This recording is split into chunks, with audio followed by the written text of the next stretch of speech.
Dillon Mitchell from the University of Texas.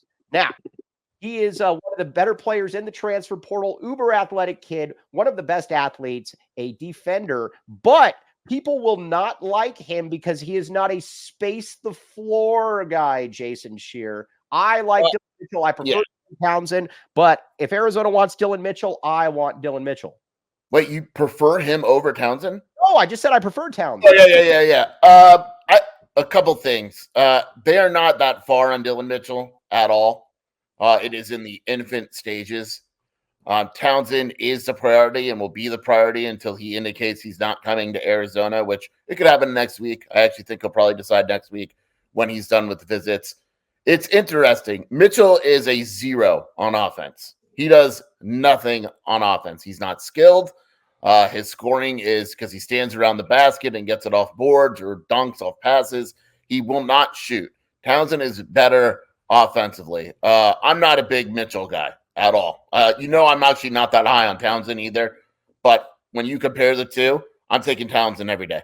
Mitchell defensively, though, Jason Scheer, very, very good. Mitchell, it's real simple, right? Like, what do you think Arizona needs? The problem is, or it's not really a problem, is if Caleb Love doesn't come back, I think you need a guy like Townsend, right? Because you're losing a significant amount of offense. If Caleb Love comes back, I think it's easier to make a case for a guy like Mitchell. He is absolutely better defensively than Townsend. He is absolutely worse offensively. Word on the street is Arkansas is the early leader in the clubhouse. For Dillon Mitchell? Yeah. Oh, playing for John Calipari. But either way, I did tell you, I also got called out on your board for a vicious, heinous lie that was not true. When they said that I was trying to rely on cabbies, first of all, it was the wrong person they were quoting. Yeah. It was not. I messaged Scheer this 2 days.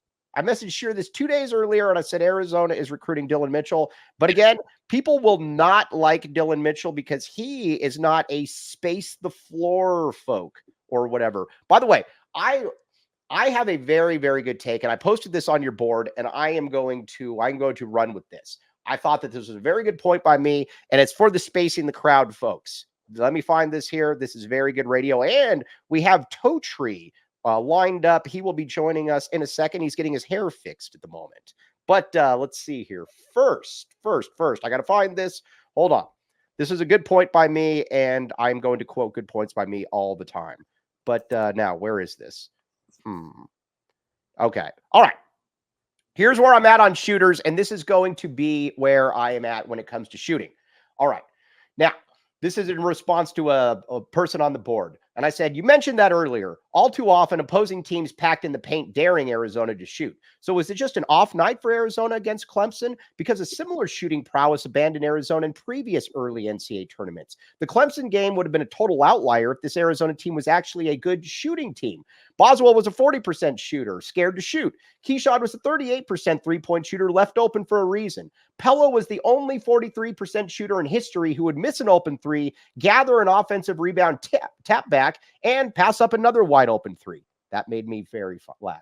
I don't care what those players' percentages were. None of those dudes shooting led to consistent spacing come second half of early NCAA tournament games. The three-point percentage fits in neatly into a checked box on paper, but never really mattered for spacing. These are college players, not pros, and that's why the game is still so different than the NBA. You leave almost any perimeter dude on a good NBA team open, and you're likely going to get burned one way or the other. If you are going to get a good shooter in college, you have to get an actual shooter. It doesn't need to be Salim Stoudemire, but it needs to be a player that lives to shoot and can consistently make it from distance. And again, yes, shooting is fantastic to have. Nobody disputes that. And yes, there is a clear, nice mix to have, but Arizona's shooting has abandoned itself early in all of Lloyd's tournament losses. So if the decision right now is between a 6'8" athlete who can shoot 4 threes per game at 38% against a dude who can drop 31 and 13 on NC State or 17 and 11 on Kentucky, no matter the efficiency, while recreating his own offense for others, I'm taking the dude who could create his own offense. Even with the most packed in of zones, Jaden Bradley single-handedly lived in the paint and kept Arizona in the game. There's multiple reasons why Arizona's teams or Lloyd's teams have struggled come March, but the Wildcats have lost early because of too many creases and not enough Bradleys. Boom! How about that? That was good.